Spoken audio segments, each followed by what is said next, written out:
Meu pai era servente, então a vida era apertada, morava numa periferia, numa casa de madeira lá, tal. Minha mãe era escriturária da rede ferroviária. Eu não era piloto, mas eu queria ser. Então, quando você tem um sonho em alguma coisa, é bom você estar próximo do seu sonho. Aí o que eu fazia? Eu ia para lá no aeroclube, ficava junto com os pilotos, ajudava a empurrar avião, limpar planador, mas eu não tinha dinheiro para pagar os voos, que eram caros, né? Mas eu estava lá. E aí os pilotos lá falaram assim: bom, já que você não tem dinheiro para voar aqui, por que você não vai para a Força Aérea? Na Força Aérea você pode voar, pode ter uma carreira e tudo mais, ótimo. Mas eu tinha que passar no concurso da Academia da Força Aérea, que não é fácil, você tem que estudar para chuchu, para passar ali. E além disso, né, não deve ser diferente da vida de muita gente, eu tinha que trabalhar para ajudar em casa. Então, quando eu tinha 14 anos, eu consegui meu primeiro emprego com carteira assinada, que era lá na Rede Ferroviária Federal também, como eletricista aprendiz. Um dia eu estava lá trabalhando na Rede Ferroviária, estudando os meus livros para fazer a prova da academia. Achei que aqueles caras já trabalhavam lá um tempão. Um deles chegou para mim e falou assim: rapaz, tá estudando o que aí? Tá sempre com esses livros assim? O que você quer fazer? Eu falei: não, eu quero ser piloto. Você ser piloto? Cai na real, rapaz, você é culpa filho de rico. Você nunca vai conseguir, você vai ficar frustrado. Aquele negócio ficou marcado assim, né? Eu cheguei em casa aquele dia, tava chateado pra caramba. Aí minha mãe chegou do trabalho. Minha mãe era italiana, tinha os olhos azuis assim, né? Ela era brava pra chuchu. Eu lembro dela muito enérgica com tudo. Aí ela olhou bem pra mim e falou assim: o que foi? Eu falei: não, foi nada não. Fala ó, o que foi? Aí eu falei: não, é que eu tava lá na oficina, falei pro pessoal que eu quero ser piloto. Eles falaram pra mim que é impossível, que isso é só pra filho de rico. Eu acho que eles têm razão. Como é que eu vou passar no cursinho? Como é que eu vou passar no vestibular? Não tô fazendo cursinho, nada disso, né? Aí ela parou bem, olhou pra mim e falou assim: ó, presta atenção. Eles têm a vida deles. Eles fazem o que eles quiserem com a vida deles. Você tem a sua vida. Eu te digo mais. Você pode ser o que você quiser na vida, desde que você estude, trabalhe, persista e sempre faça mais do que esperam de você. Eu acreditei nela, fiz a prova da Academia da Força Aérea lá em Pirassununga, passei, e passei em segundo lugar no país. O que importa, na verdade, não é se você tem o melhor cursinho, se você fez, não importa se você quer realmente fazer a coisa e quanto você se dedica para aquilo. Fui ser piloto primeiro, aí fui para Natal, no Rio Grande do Norte, para fazer curso de aviação de caça. Transferido para Santa Maria, no Rio Grande do Sul, já como piloto operacional. Lá eu fiz outros cursos. Tá reparando como estou falando curso um monte de vezes? Então, para aqueles jovens aí que têm um sonho grande na frente, lembre o seguinte: a educação, ela abre o seu caminho para o seu sonho. Ninguém consegue chegar lá sem saber de alguma coisa. Você precisa ter qualificação. Se você está bem preparado, as coisas acontecem na sua frente. Elas convergem para aquilo lá. E eu queria, logicamente, ser astronauta. Tinha aquele sonho de ser astronauta, né? De voar mais alto, chegar, ver a Terra lá do espaço, tudo. Mas eu nunca me iludia pelo fato de que o Brasil não tinha nenhum astronauta.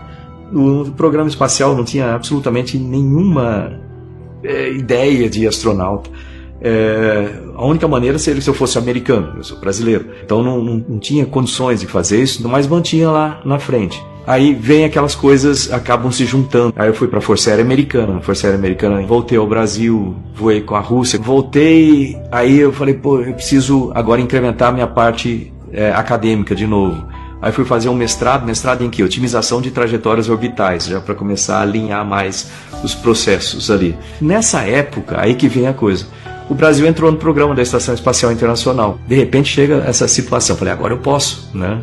Aí eu me inscrevi, aí mandei a papelada toda lá, fiquei esperando. Aí eu entrei numa sala, tinha um senhor lá sentado, chefe de seleção. Ele olhou bem para mim, falou assim: Marcos. Eu: sim, senhor.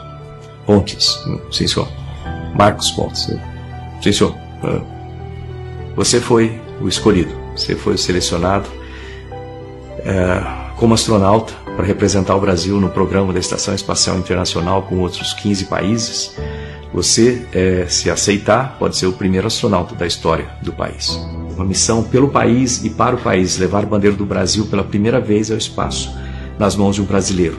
E isso vai exigir sacrifícios da sua parte e da sua família. Você sabe que tem riscos envolvidos, não sabe? A gente não quer, mas talvez na tentativa de realizar essa missão você tenha um acidente e sacrifique a sua vida. O curso demora 2 anos, aí você fica fazendo especializações. E nada de ser escalado, né? Até que chegou em 2005, o chefe da Estação Espacial me ligou. Pois não, ele: Marcos, você está escalado para voar ano que vem. Sério? Como? Não tem espaçonave voando aqui. Não, você vai voar com os russos. Ok, quanto tempo eu tenho? 1 ano e meio para aprender o sistema lá? Não, você tem 5 meses só. Detalhe, você sabe que na Rússia eles falam em russo. Sim, senhor. Pois é, você também vai ter que aprender russo, porque o controle fala em russo, o checklist é em russo, o manual é em russo, o painel é em russo, as aulas são em russo, você vai ter que fazer prova em russo.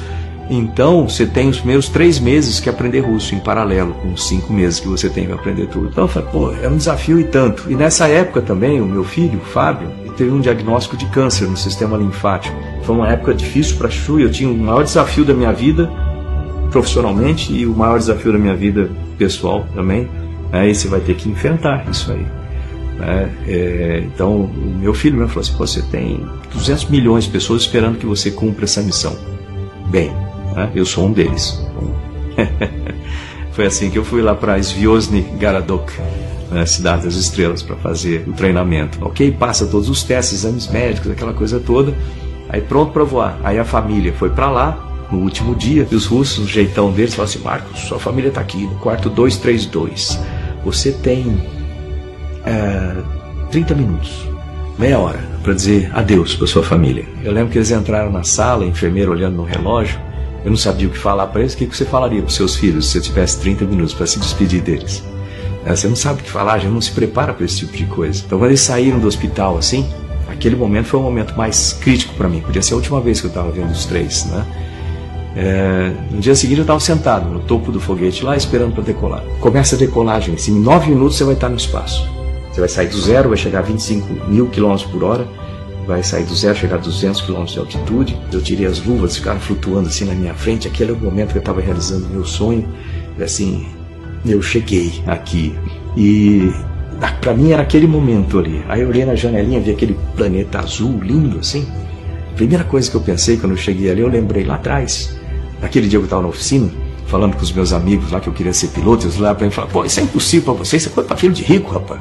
Você está estudando para quê? Você vai ser inútil, você vai ficar frustrado. E depois, quando eu cheguei em casa, a dona Zuleika, aqueles olhos azuis dela, falou assim, olha, você pode ser o que você quiser na vida, desde que você estude, trabalhe, persista e sempre faça mais do que esperam de você. Infelizmente, ela não pôde ver aquilo com os olhos azuis dela, porque ela faleceu em 2002, o voo foi em 2006. Eu tenho certeza que de algum lugar ela pôde ver aquilo lá. E para mim, compartilhar com ela aquele momento foi importante, porque na vida você sofre tanto para realizar alguma coisa, quando a gente chega, a gente sempre lembra de tudo que aconteceu de errado, das pessoas que tentaram puxar o nosso tapete, eles aparecem de dúzias, né? E geralmente a gente esquece as pessoas que ajudaram a gente a chegar lá. Às vezes é uma mãe, um pai, muitas vezes vai ser um professor, uma professora, e é bom você compartilhar com eles aquele momentinho de felicidade, porque aquele momento vai ser para sempre.